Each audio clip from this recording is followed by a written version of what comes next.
Everyone been asking the same big question. Is Toronto real estate finally going to have a big change coming up? A lot of condo owners have been watching the market and seeing their value drop. After 2 years of correction, higher interest rates, and uncertainty, condo owners have been wondering, is this the time when the market is going to switch? Today, you're going to have a deep dive into November's 2025 TRREB real estate numbers and see what is really happening. Are we on a upward swing? Are we at the bottom? We'll take a look shortly. I'm Kevin Yu. I've been helping families move up with confidence. If you live in a condo or condo townhouse, you're probably feeling stuck. Prices have not been going up. They've been flatlining or coming down. You see lots of sales are happening in those houses that you really want. And you're like, am I stuck here forever? The one thing you probably don't know is that the gap between a house and a condo has been the smallest it's been in years. And I'll cover that difference as well. Then when you look at the cost of borrowing has been coming down and the gap getting narrower, it might be that opportunity that you didn't even know it existed. November usually is when the market starts slowing down. But this year, when we're looking at the stats, it shows a different story. Stability. We're not seeing like huge, crazy declines. We're seeing something that we haven't seen in a while. Demand. Demand is coming back quietly. And this is where we're going to take a look at the numbers. Are we rebounding or are we just pausing before another dip? So let's take a look at what's happening with freehold homes. These are houses, semi-detached, detached, row houses. And you can see right now that sales volume, we're actually down year over year about 7%. But at the same time, when you're comparing month to month, we have an increase from September to October, which is great. It means there's a lot of activity happening.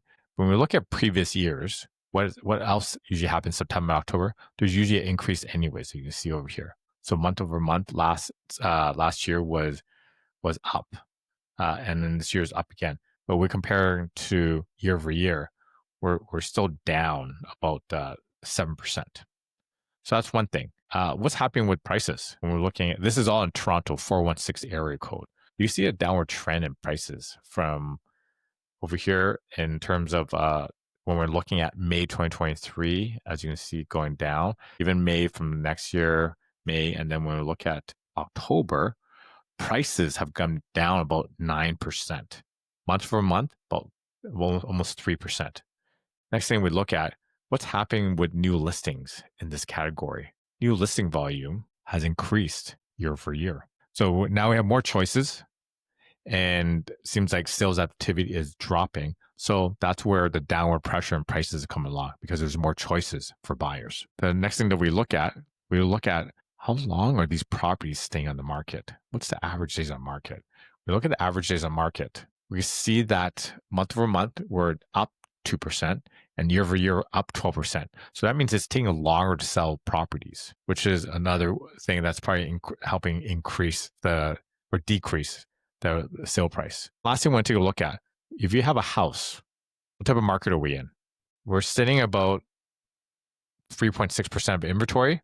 That means we're in a seller's market, very not a strong seller's market, seller's market that's treading towards a balanced market. And if we break these segments down, it tells a different story because detached is different from semis and different from row houses. So because the price point's different as well. When we're just looking in Toronto right now, when we're looking at how much transactions happen detached homes, you see that year over year down 8%. Month over month, we're actually increased 7%. So seasonally adjusted, no, we're slower. Price-wise, for detached homes, you see that they've come down about 10%. So sellers are finally selling, but they're selling at today's market price. Next thing we look at what's happening with semis. Semis are quite busy right now all over Toronto. When we're looking at semis in terms of transaction volume, you see it's about the same as last year. But month over month, we're increased about almost 10%. So there's a lot of buyers are coming back. And when we're looking at prices for semis, they're still down about 6%. So buyers are back for sure. And sellers are more realistic with pricing, which is fantastic. Then when you look at row houses, you see that in terms of activity, we're down 20%. That's huge. That's huge. But when we're looking at prices, you see a downward pressure on prices. We're down about 5%. So next thing is the thing that hits the headlines the most are condos. Condos right now, you see price wise, they're down about 3% year over year. Month over month, they're actually increased about 2%. This means that might be near the bottom when you're looking at it that way, because when you look at transaction volume, finally going up, you can see like upward trend from month over month. We're up about 9% from last month, but year over year, we're still down about 10%. But buyers seem like they're back at certain price points still. That's the thing. So that's the thing that's happening right now is that condos, prices are down, activity's down, detached homes are down, like everything is down in terms of activity and prices. So at a whole, that's what's happening with the market right now. So but the thing is, since I'm in the trenches, I can feel like that there's a lot more activity. There's still homes that go into multiple offers. We just sold one recently where we had 3 bully offers before the weekend. We couldn't even make the open house and we were sold well over what my client's expectations were. So here's the thing, looking at number wise, nothing is huge per se. You see that there's a little bit of activity month over month. We're not bad from month to month. Year over year, compare to last year, we're still down in terms of activity and prices. But a lot of things that happen, they happen very quietly and very, very in little small increments. But I see a little bit more life with the market. I could feel it already. Like the good homes that were used to sit before, now they're starting to sell. Things are slowly picking up. And not compared to a year ago, I'm compared to a few months ago. And the thing is, there has been a little bit more volume. I could feel it already in terms of activity. Well, because there's a lot of places right now on the market that are still overpriced. They're using old data. They should be using whatever that's sold within the last 30, 60 days, not what your neighbor sold for 6 to 12 months ago. That's a totally different market. And the thing is, when buyers start coming back slowly, that's when confidence builds. You feel it in open houses. They get busier. There's a lot more cards being left at showings from other realtors. You can't even get into some places. They get booked up so quickly. The good places, that is. So the other thing to remember about looking at the data is that you see that number of listings are increasing. There's a lot more choices. And that doesn't help for sellers because now you're competing with more properties. Going back to semi-detached homes, I want you to focus here because this is where a lot of people that are in condo or condo townhouses move up to. They move to semi-detached homes because that's the next price point that they could easily afford. And one thing to notice is that volume-wise, when volume starts coming back, that means competition is coming back. Competition between buyers, that is.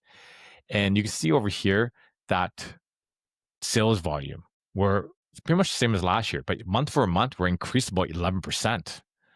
That's showing buyers are more confident in the market and in rates and the economy.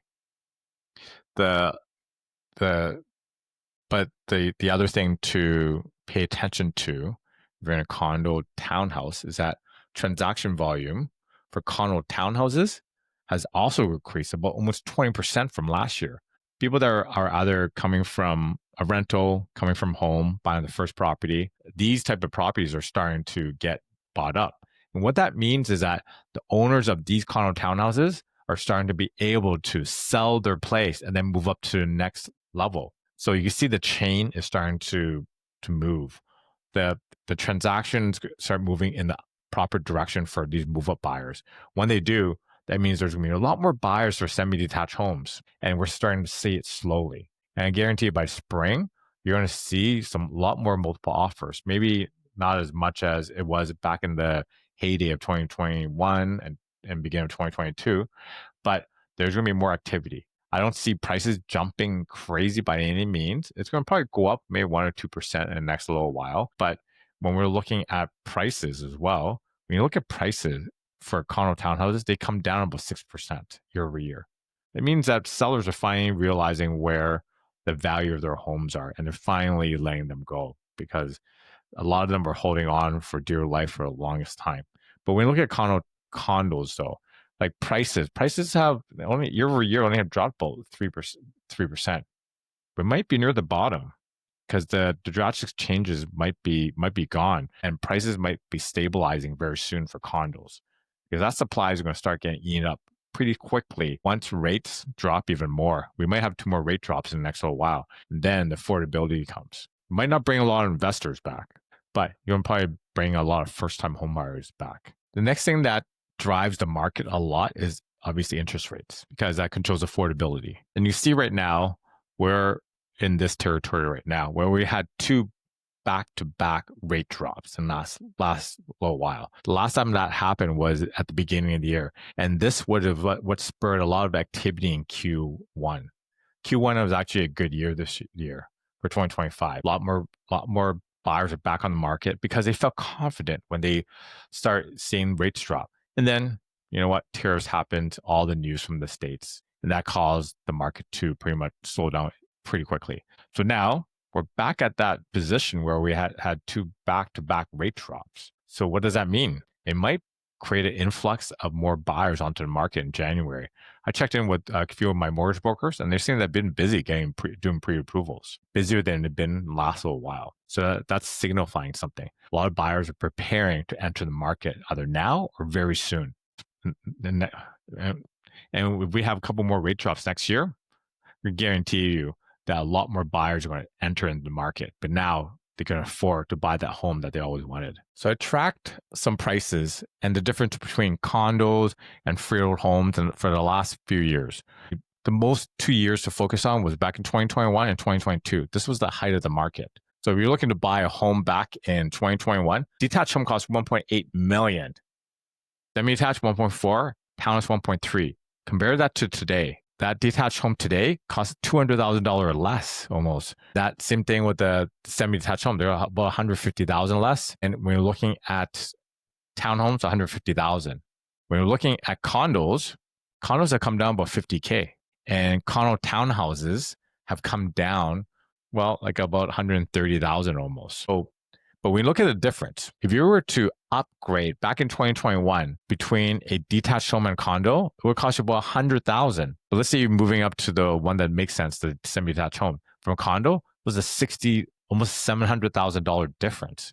And you compare that to today. For a similar home, if you were to move up from a condo to a detached home, the difference is between this and here, it costs you about $150,000 less to do a move up right now than it did back in 2021 when the market was strong for buying a house and selling your condo. And then let's say you were to move up to a condo townhouse rate from a condo to a semi-detached home. The difference is about $560. Back then, where the height was, not the height, but back 2021, it would have been $100,000 difference. And when you compare it to the height, this is where 2022, where the market was the busiest. The difference between upgrading from a condo to a detached home, compared now to the height of the market, look at the difference. Over 300,000 difference to get to a detached home. But let's say the more realistic market, still $150,000 cheaper right now to move up from a condo. Yeah, your condo is worth about $50,000, $100,000 less, $130,000 less to get into a semi-detached home. If you're looking at a row house or a townhouse, it costs you almost $300,000 less to move into a freehold townhouse than it did back then from a condo. So you see the difference right now. The gap is the smallest it's been in many, many years.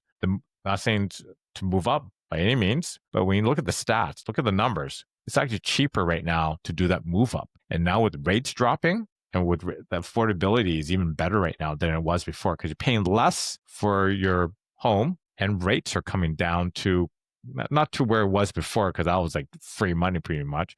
But now we're coming back to where rates were when I bought my first condo. That was like 20 years ago. So you see where we are in the market right now, that there's definitely opportunities to be had. And this is why a lot of my clients have decided to do the move up. Even though that their condo is worth less, that property that you're buying up to is on sale as well. And the gap is much smaller now between your condo and condo townhouse to that house that you always wanted. So are we at the bottom for prices for condos? I'm thinking we're reaching there very soon if we're not there already. By the time you realize it's bottom, you missed out. Because remember, data is usually about 30 days old. The good news is that there's still a lot of choices if you're looking to buy into a condo. which is great. But the condo buyers are back. Not back as how they were once back in the day, because we're missing that segment of investors. A lot of investors are holding back right now. I don't know why they are, because prices are great to get in. But when we're talking about houses, detached homes, freehold, those are flattened already. I think they might be stabilizing as well. And once those stabilize, that means that buyers are be confident in what they're paying, meaning that they're not buying for a property that's going to drop in price even more, which I don't believe they will. Not semi-detached homes, that is. When we look at detached homes, the ones in the more expensive categories, the ones that are really overpriced, I can see those coming down a few more points, but not big move. Right now, the good news about buying right now is that you might be able to put in all the contingencies that you couldn't do back in 2022. Meaning you could put home inspections in, financing conditions. I just did that yesterday when one of my clients with a detached home. We were able to negotiate, which is unheard of a few years ago. What's going to happen in the future? Well, I see condos buyer coming back. I don't see prices going up, bouncing up by any means. Just that there's going to be a little bit more competition for condos. And what's going to most likely happen is that the days on market for condos are going to start shrinking. Like they're sitting about 30 to 45 days right now for condos that are priced well. It still takes that long to sell. But I see that dropping to maybe under a month very soon, probably in the next 3 to 5 months. What's going to happen with houses? I can see a lot more buyers coming on to buy houses based on there's a lot more pre-approvals happening, a lot more condo townhouse owners being able to sell their properties and move up. Remember, the sales activity are up about 20% there. That means that there's going to be a lot more buyers in that mid price market, usually around the 1.3 to 1.5 price point. That's going to be very busy. Here's the thing. If you're planning to buy or sell in 2026, you might need to start preparing. Figure out what your home is worth, what your condo is worth, how long it takes to sell, what you need to get it ready. Look at properties that are in your price point that you're willing to buy. Does it make sense? Does it fit your needs? So start thinking about all those things. And if you want some more details on that, feel free to contact me and my team. We're happy to share you some of the tips and tricks that we share with our clients so they can move up. I can see it already and I can feel it. Toronto real estate market starting to shift from fear to balance. And I believe this is the calm before the next upswing. And these are where the buyer opportunities are. Remember, they don't last long in Toronto. Sometimes they last a few months, sometimes they last a couple of years. We're in year 2 right now. I'm Kevin Yu. Thank you again for watching. If you want clear insight on the Toronto real estate market, subscribe for future videos. See you soon.